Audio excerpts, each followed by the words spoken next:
This is Clay Pigeon Raceway, famous for turning completely dry to absolute downpour in a matter of minutes. And I'm here for round 5 of Access Karting. And let me tell you, this weekend was not my best.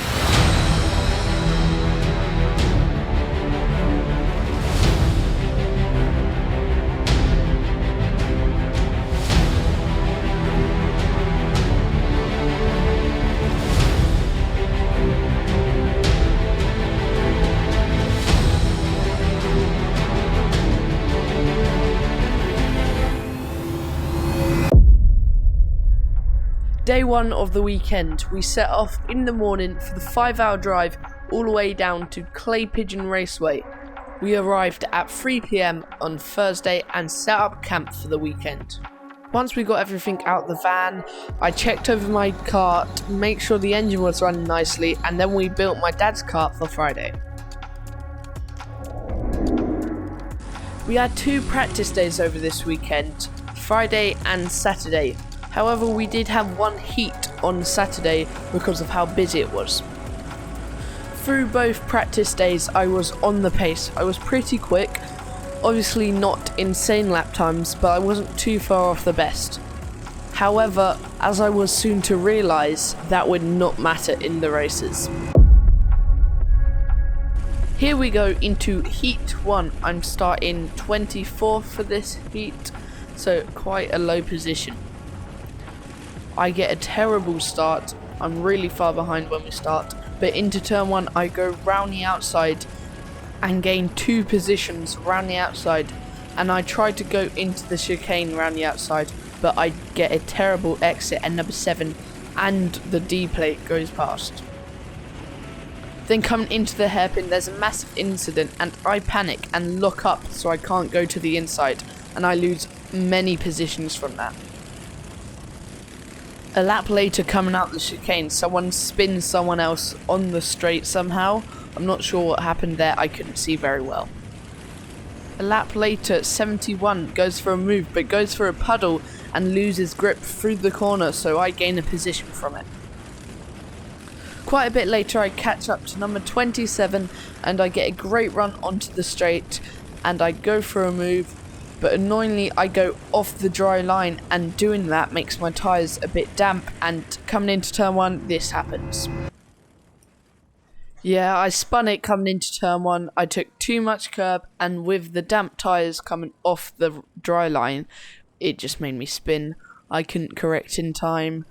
I should have probably just not taken the curb and I would have been fine, or I could have pushed him down the straight and just not gone for the move. Then quite a bit later, 2 people in front of me take each other out and I gain 2 through positions.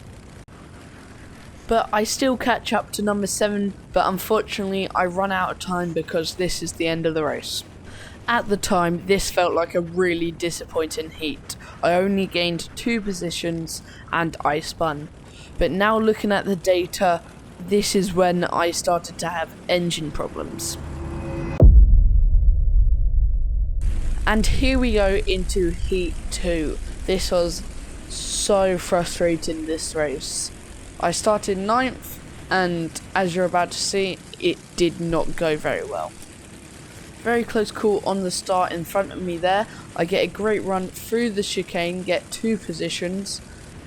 Then coming into the hairpin, there's an incident, so I slow down and I lose the 2 positions I gained. Then coming through the really fast last couple corners, you start to see my engine lack in a lot of power. And then because of this lack of power, 3 people managed to get past me in the first corner pretty much.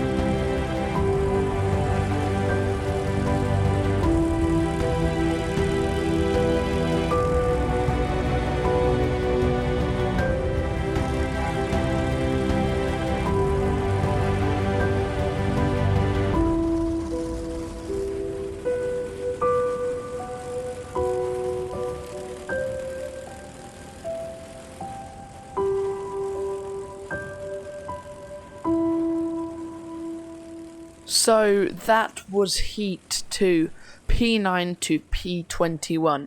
I had no power at all down the straight. It was alright at the very start, but you can still tell I was being gapped.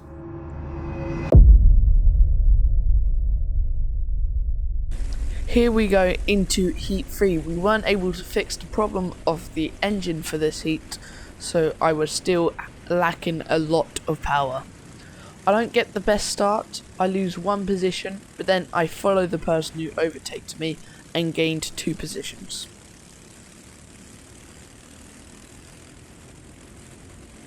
Then I get a good run into the hairpin, gain 1 position by overtaking down the inside, then I nearly get alongside 46.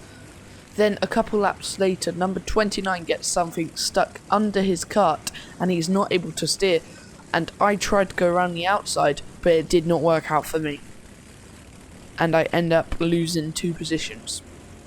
This part of the race is where I start to lose a lot of power and everyone just goes past me.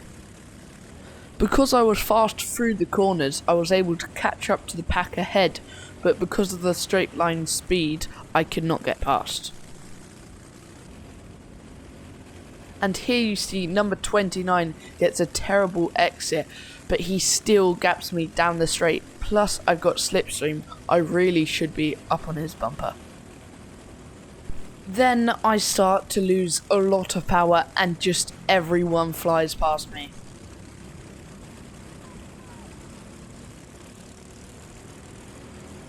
So that was heat 3, P14 to P18. Again, I had no power at all, I just wasn't able to battle. Here we go into the final. I'm starting 26th, so really low position, and hopefully I can gain a couple positions. As we come through the last couple corners on the formation lap, I put my hand up saying we're slowing down, and the person behind me doesn't do that.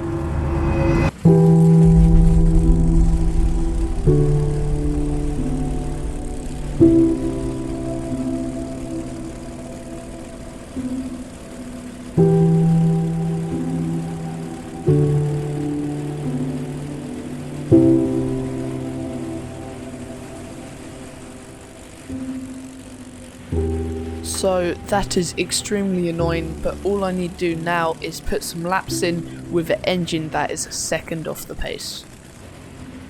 Then coming into the hairpin, I do a little undercut on number 68. Then I catch up to the pack that is ahead of me and slowly make my way through it.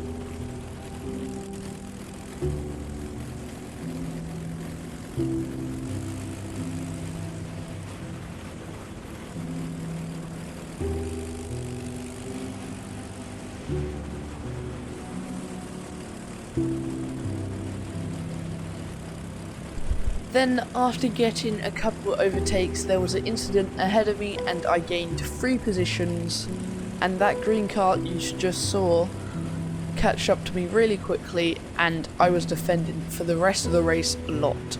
I was way quicker through the corners and I would create a really big gap through the corners, and as soon as we got on a tiny bit of straight I would lose that entire gap, so I was defending a lot.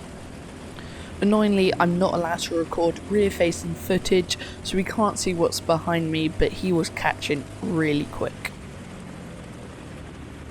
So that was the final, P26 to P25. So that was round 5 of Access Karting at Clay Pigeon Raceway. Clay Pigeon is one of my favourite tracks. I love it very much, and it was a lot of fun. This channel is now officially 1 year old and we've made it to 237 subscribers. So thank you all for subscribing, liking and watching. And if you enjoyed this video, consider subscribing, liking. It helps out a lot when making these videos. So I'll see you next time. Bye.